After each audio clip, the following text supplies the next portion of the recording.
এই চোর চোর চোর চোর চোর চোর চোর চোর চোর চোর। আমি চোর না, আমি কাকার কাছ থেকে জায়গা নেওয়ার জন্য আসছি।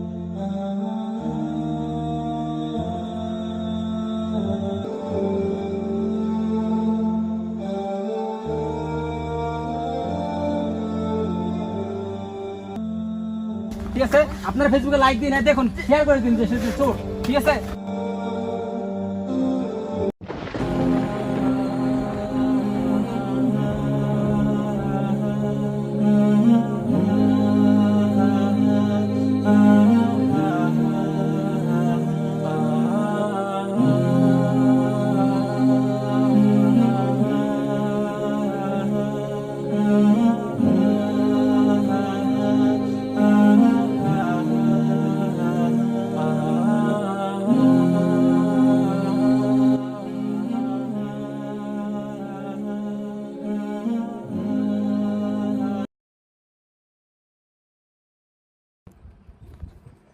আচ্ছা, লাশটাকে তো আপনি নামাইছেন তাই না?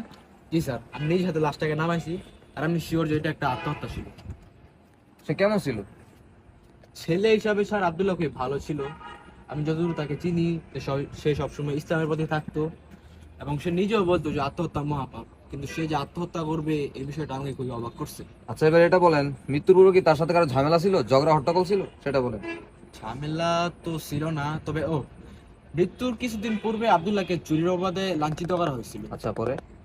তো তারপরে আমার যতদূর মনে হয় যে আব্দুল্লাহ যেরকম ছেলে ও এই কাজটা করবে না। আচ্ছা, ঠিক আছে, আপনি যান। আপনার কাছ থেকে অনেক কিছু জানতে পারলাম, এখন আপনি যান। স্যার, আমার একজন বন্ধু আছে, সে বলছিল যে আব্দুল্লাহর আত্মহত্যার ব্যাপারে যদি কোনো পুলিশ আসে তাহলে যেন তাকে আপনার সাথে দেখা করে। তার কাছে নাকি প্রমাণ আছে। আপনার কেমন বন্ধু? আমার খুবই ক্লোজ ফ্রেন্ড, সে আব্দুল্লাহকেও খুব ভালোভাবে আচ্ছা, আপনি কাজ করেন, তাকে নিয়ে আসুন, যান। জি স্যার।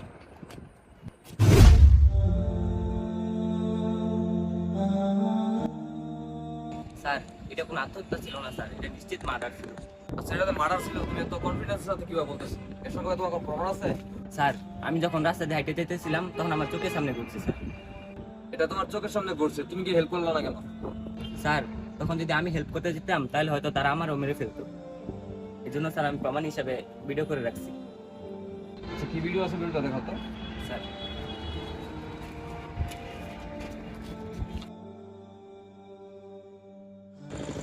আমাকে চুরির অপরাধে কালকে শাস্তি দেওয়া হয়েছে।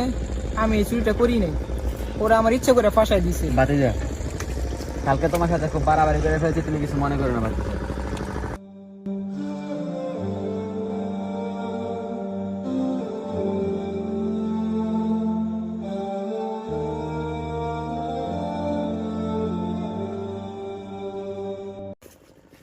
কাকা বাসন।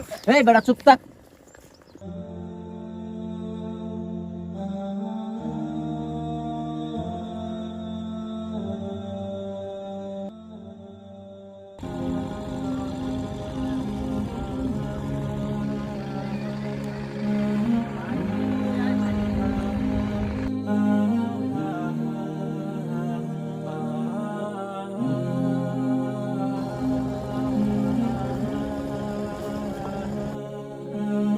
মানুষ শ্রেষ্ঠ, আবার মানুষই নিকৃষ্ট।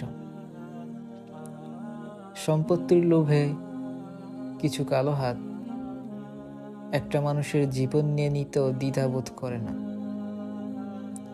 তারা ভেবেছিল আব্দুল্লাহকে হত্যা করে তারা বেঁচে যাবে, কিন্তু শেষে তাদেরকে ধরা খেতেই হলো।